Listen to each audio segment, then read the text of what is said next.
एक महिला बिना किसी वजह के एक छुपी हुई दीवार से टकरा गई। उसे लगा कि ये कोई भ्रम होगा, लेकिन जैसे ही उसने उस पर हाथ मारा, उसे दर्द महसूस हुआ। तभी समझ आया कि ये कांच नहीं है, ये एक सख्त और पारदर्शी दीवार थी।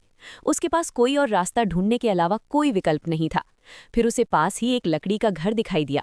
जैसे ही वो वहां जाना चाहती थी, वो फिर से एक छुपी हुई दीवार से अलग हो गई। इस बार उसने दीवार पर जोर से मारा। ध्यान से देखने पर घर के अंदर दो बूढ़े लोग दिखाई दिए, जो बिल्कुल चलती हुई मूर्ति जैसे लग रहे थे। असल में कुछ दिन पहले पत्नी अपने दादा दादी को घुमाने के लिए शहर से बाहर लाई थी। फिर वे एक होमस्टे में रुक गए। दादा दादी ने कहा कि वे कुछ खाने बाहर जा रहे हैं। पत्नी घर में आराम करने लगी। जब पत्नी की नींद खुली तो उसने देखा कि दादा दादी वापस नहीं आए हैं।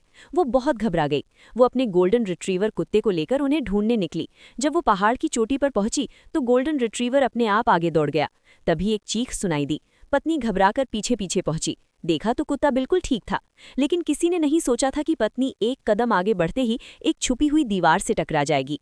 एक पल में पत्नी 5 सालों से वहां फंस गई। वो आज तक वहां से निकल नहीं पाई।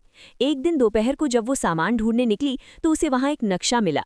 पत्नी को लगा कि ये बाहर निकलने का सुराग हो सकता है, इसलिए वो अपना सामान लेकर बाहर निकलने का रास्ता ढूंढने लगी। जल्द ही उसे एक हैंगर मिला। ऐसा लग रहा था कि यहाँ पहले कोई आ चुका है, लेकिन वो एक कदम आगे बढ़ी ही थी कि फिर से छुपी हुई दीवार ने रास्ता रोक लिया। तभी सूरज ढलने वाला था। पत्नी ने ऊपर देखा तो उसे पेड़ पर लटके ढेर सारे खजूर यानी परसिमन दिखे। क्या वे सभी लोग भी यहीं फंसे हुए थे?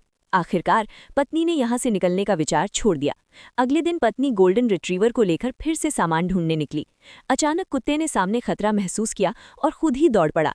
पत्नी जल्दी से शिकार वाले इलाके की ओर पहुंची।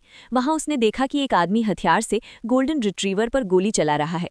घबराहट में पत्नी को उस आदमी को काबू में करने के लिए गोली चलानी पड़ी, लेकिन गोल्डन रिट्रीवर ने भी आखिरी सांस ले ली। आखिर में पत्नी कभी भी वहां से निकल नहीं पाई। उसे अपनी पूरी जिंदगी वहीं बितानी पड़ी।